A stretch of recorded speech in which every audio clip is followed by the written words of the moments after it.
few years into a stallion stud career can be a tenuous time as people forget what a good racehorse they were and the shiny new boys are promoted off the map.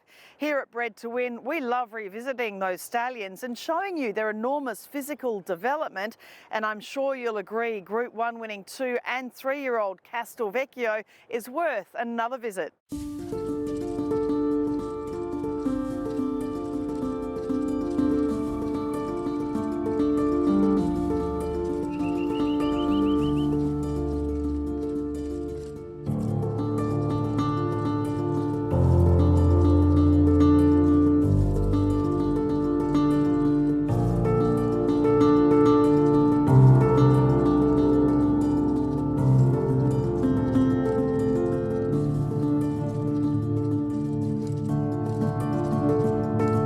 Wonderful to be here at Arrowfield Start and looking at Castelvecchio. It's his third season, of course, now as a stallion. How do you see him? He's let down into a lovely horse, hasn't he, with the cresty sort of neck and powerful behind. What's he look like to your eyes? Firstly, Caroline, welcome back to Arrowfield. When I heard you were coming, it could only mean one time of year. The season was approaching.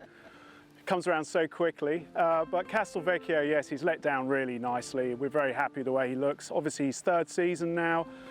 Stallions, as those stallion masters out there watching, know that these horses generally do thicken up and let down, and in the third season you really know what sort of a horse you've got in appearance.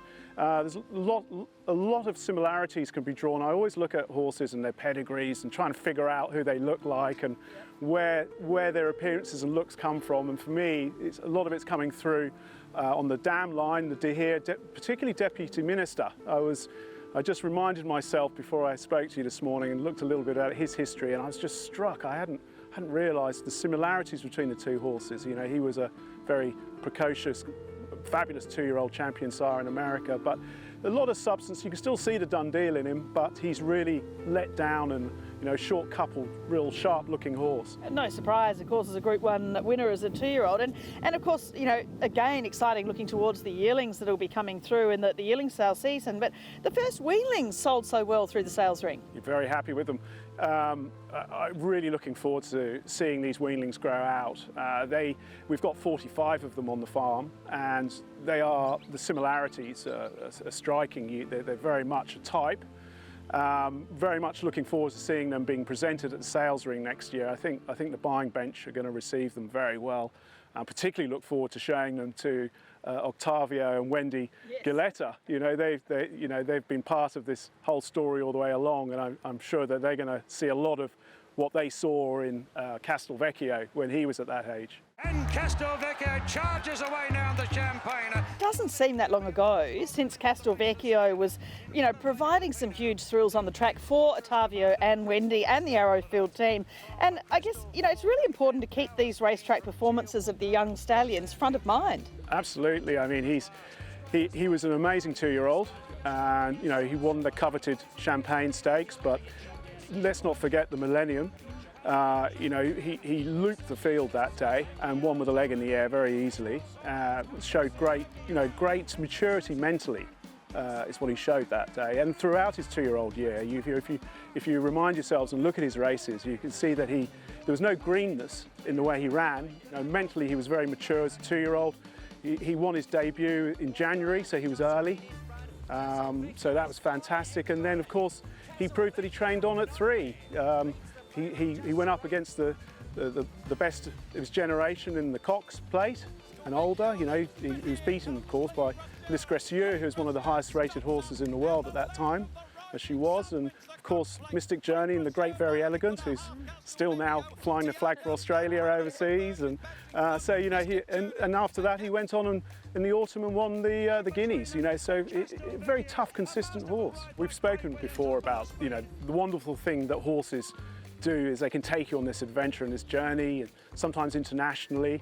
As we've seen Ascot just recently, some of the Australian horses over there. And, you know, Castelvecchio is a great example of that.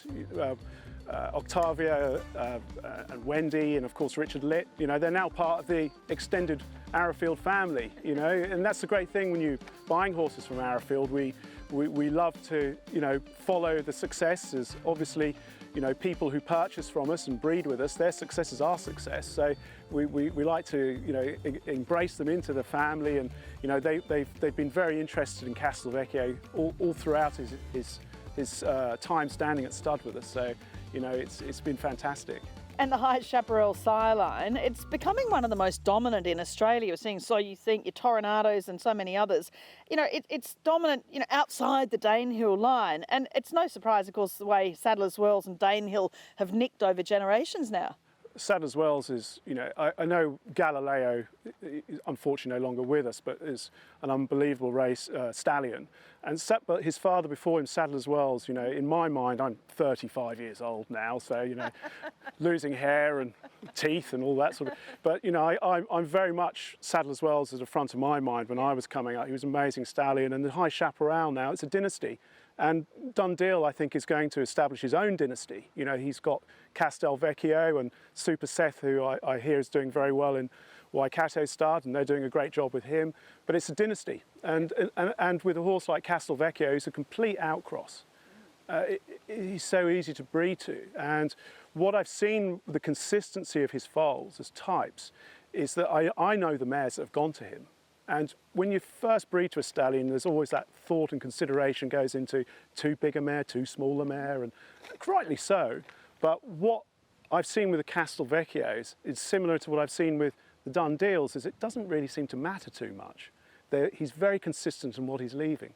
And you know, given that, Arrowfield continues, and your clients, to support him very heavily with some fabulous mares. Yes, well, he's had 248 mares, I understand, up to this point. We've got 40 mares that we have ourselves and with clients as well in partnership that are expecting foals this year. And I'd just like to say now that anyone who's got a mare in foals to Castelvecchio this year, you won't be disappointed. They're lovely, lovely types. Also this year we're going to be sending 38s. We're backing up. We're conviction breeders at Arrowfield. You know, we're well known for that. Our strength, I've always said, is yes, we've got some lovely stallions, but our strength is our broodmare band. And so we've got some lovely, lovely mares going to him this year, including Politeness, Group 1 winner, Kabedi, Group winner, the sister to Lankan Rupee, some really good mares. So we're going again. And it is a tricky year for a young stallion, isn't it? The third year. So as you say, he's covered good numbers, the 248. That was at $33,000. So he's having a slight drop this year. So it's a great opportunity for mare owners. Third year is the year where you can really get in front of the curve if you get onto the right foot. And with a horse like Castelvecchio, what we've seen, how already the foals have been received, so that gives you confidence. Having seen, you know, 30 plus years of growing out foals, I know that they're going to grow into nice yearlings, commercial yearlings. He's a complete outcross. He has the 2-year-old credentials and also training until 3. Like his sire Dundeel, he has that versatility of 1,200 out to 2,000 metres. He's a very good bet for his third year. So I think that, you know, a lot of the viewers are very discerning. They do their homework. There's a plethora of information at their fingertips. And, you know, one only has to refresh your memory on his race performance and look at the foals. And, you know, at that price, he makes a lot of sense. Sounds like a real favourite too, and I'm sure you're going to have Wendy and Atavia and you know, Richard Litt and everyone out here, so I'm sure they're going to be looking forward to you know, some of the babies that will be coming through that they're involved with. Of course, and the other thing, of course, post-pandemic is we're opening our gates again for the Stallion Parade, which, you know, we've got a little bit, we're now back in the service industry, we were never out of it, but it's lovely to welcome prospective clients through the gates and to show them the horses. And I know you've looked at Castelvecchio this morning, and we can't wait to show him and just refresh people's memories what a lovely horse he is.